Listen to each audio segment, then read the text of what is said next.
Pourquoi est-ce que la technique a précédé la science? C'est quelque chose que, peut-être vous vous êtes jamais posé, mais qui est pas forcément évident et je vais vous expliquer pourquoi rapidement. C'est une question d'échelle, et vous allez comprendre ce qui se passe. En fait, la propriété ou les connaissances de la matière à une échelle donnée n'a aucune importance à une échelle plus grande. Voilà, c'est ainsi qu'est fait notre univers, il n'y a pas d'explication plus profonde à ça. Quand je parle d'échelle, je parle d'échelle atomique, moléculaire, cellulaire, l'organisme ou la civilisation. Ce que je veux que vous reteniez, c'est la chose suivante, c'est que il n'est pas nécessaire de connaître les lois de la physique théorique ou les tableaux des particules élémentaires, par exemple, pour faire de la chimie, dans un laboratoire de chimie ou chez soi pour bricoler.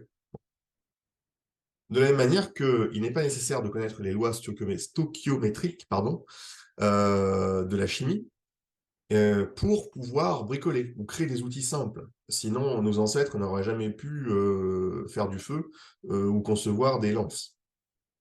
Je continue dans le même sens. Il n'est pas nécessaire de savoir bricoler pour pouvoir utiliser un ordinateur, par exemple, ou un mixeur à soupe, ou un téléphone portable.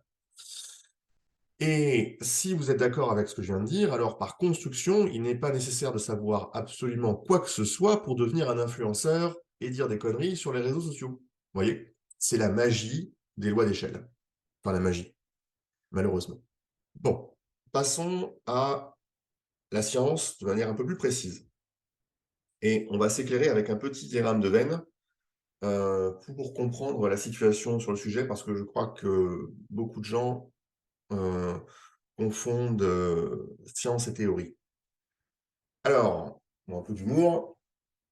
En jaune ou en orange, disons, le cercle représente ce que les théories prédisent mais n'ont jamais observé. Il y a beaucoup de choses comme ça. Alors, il y a de nombreux exemples en physique fondamentale, des particules qu'on a prédit mais qu'on a mis 20 ans, 40 ans à observer. Plus proche de nous et du monde du sport, par exemple, il y a des modèles ou des théories qui prédisaient pardon, que l'être humain était capable de descendre sous les 9 secondes 70 au 100 mètres, et il a fallu attendre Bolt pour observer de telles choses. Aujourd'hui, les modèles mathématiques sur la vitesse max qu'il est faisable d'atteindre pardon, sur 100 mètres euh, prédisent donc à peu près 9,50 ou 9,40 en fonction de l'optimisme du modèle du jour. Mais pour le moment, personne n'a jamais observé une telle performance sur une piste d'athlétisme. Bien.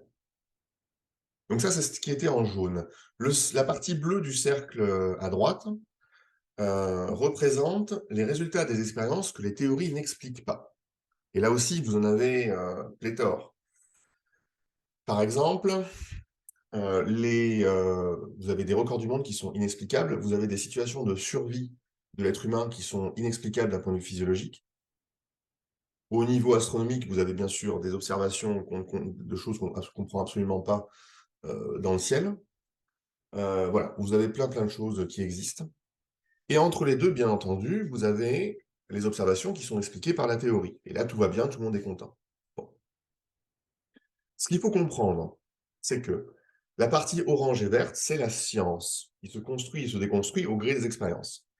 Et la partie orange seule peut ne pas appartenir à la science, qui vit et s'adapte à son environnement méthodologique, qu'est l'épistémiologie, quelque chose que je définirai un peu plus tard.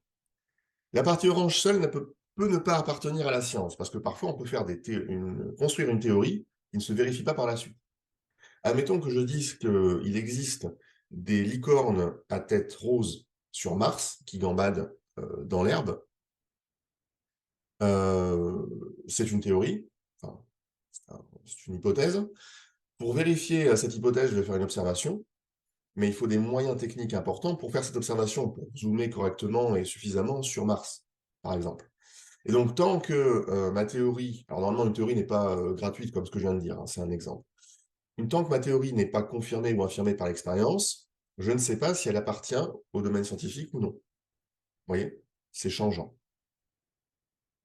La partie bleue et verte, par contre, c'est ce que l'on appelle communément le terrain. Donc, la partie bleue n'appartient pas à la science à proprement dit, dans le présent, mais peut s'y intégrer dans l'avenir. Il y a des données que l'on observe, mais qu'on n'arrive pas à expliquer, qui seront possiblement explicables dans l'avenir proche, et d'autres qui ne le seront peut-être jamais. Voilà.